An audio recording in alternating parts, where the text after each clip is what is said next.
بسم الله الرحمن الرحيم. تبارك الذي بيده الملك وهو على كل شيء قدير، الذي خلق الموت والحياة ليبلوكم أيكم أحسن عملا وهو العزيز الغفور،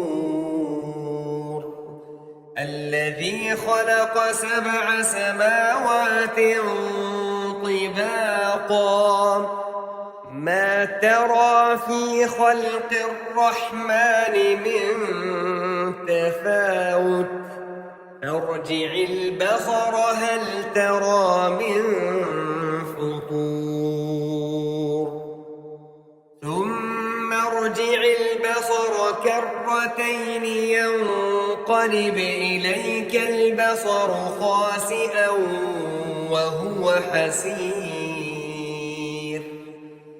ولقد زينا السماء الدنيا بمصابيح وجعلناها رجوما للشياطين وأعتدنا لهم عذاب السعير، وللذين كفروا بربهم عذاب جهنم وبئس المصير، إذا ألقوا فيها سمعوا لها شهيقا وهي تفور تكاد تميز من الغيظ، كلما ألقي فيها فوج سألهم خزنتها ألم يأتكم نذير، قالوا بلى قد جاءنا نذير فكذبنا وقلنا ما نزل الله من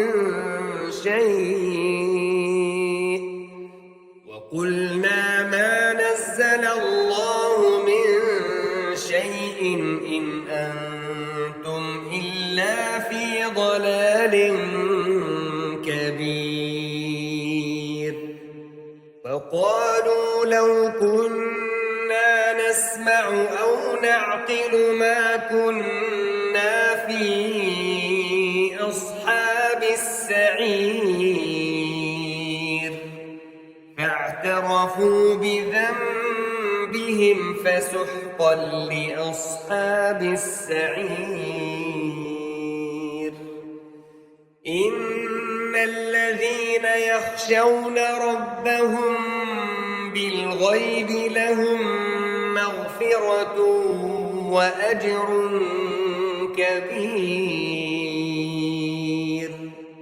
وأسروا قولكم أو اجهروا به إنه عليم بذات الصدور،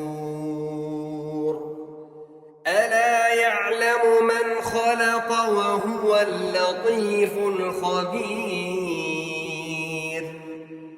هو الذي جعل لكم الأرض ذلولا فامشوا في مناكبها وكلوا من رزقه وإليه النشور، أأمنتم من في السماء أن يخسف بكم الأرض فإذا هي تمور،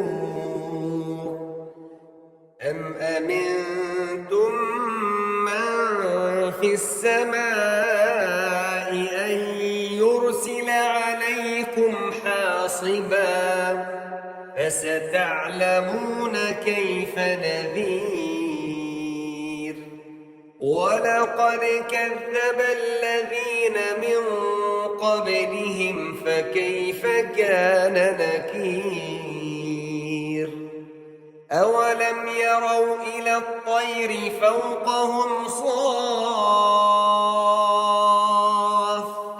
سماوات ويقبضن ما يمسكهن إلا الرحمن إنه بكل شيء بصير أمن هذا الذي هو جند لكم ينصركم من دون الرحمن إن الكافرون إلا في غرور أمن هذا الذي يرزقكم إن أمسك رزقه بل لجوا في عتو ونفور أفمن يمشي مكبا على وجهه أهدى أمن يمشي سويا على صراط مستقيم قل هو الذي أنشأكم وجعل لكم السمع والأبصار والأفئدة قليلا ما تشكرون قل هو الذي ذرأكم في الأرض وإليه تحشرون ويقولون متى هذا الوعد إن كنتم صادقين قل إنما العلم عند الله وإنما أنا نذير مبين فلما رأوه زلفة سيئت وجوه الذين كفروا وقيل هذا الذي كنتم به تدعون قل أرأيتم إن أهلكني الله ومن معي أو رحمنا فمن يجير الكافرين من عذاب أليم قل هو الرحمن آمنا به وعليه توكلنا فستعلمون من هو في ضلال مبين قل أرأيتم إن أصبح ماؤكم غورا فمن يأتيكم بماء معين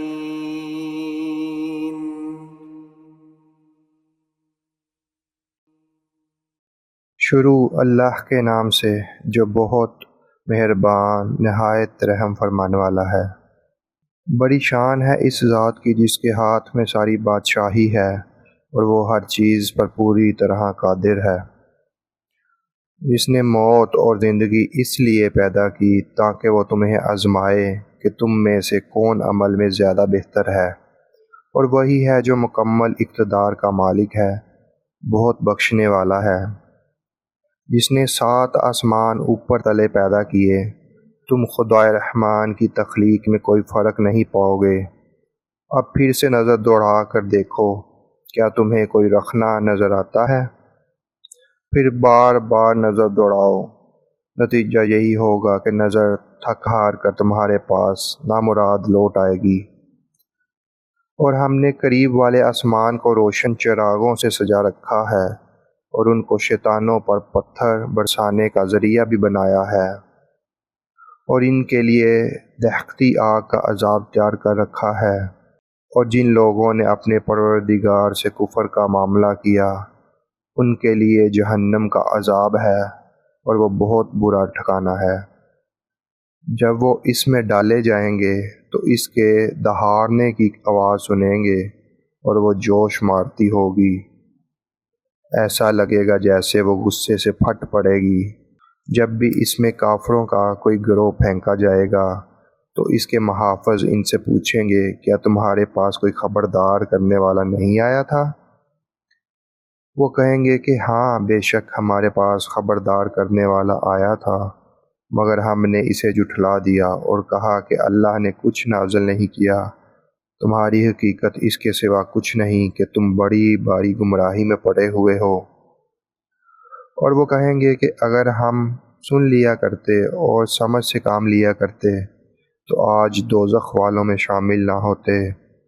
اس طرح وہ اپنے گناہ کا خود اعتراف کر لیں گے، غرض پھٹکار ہے دوزخ والوں پر۔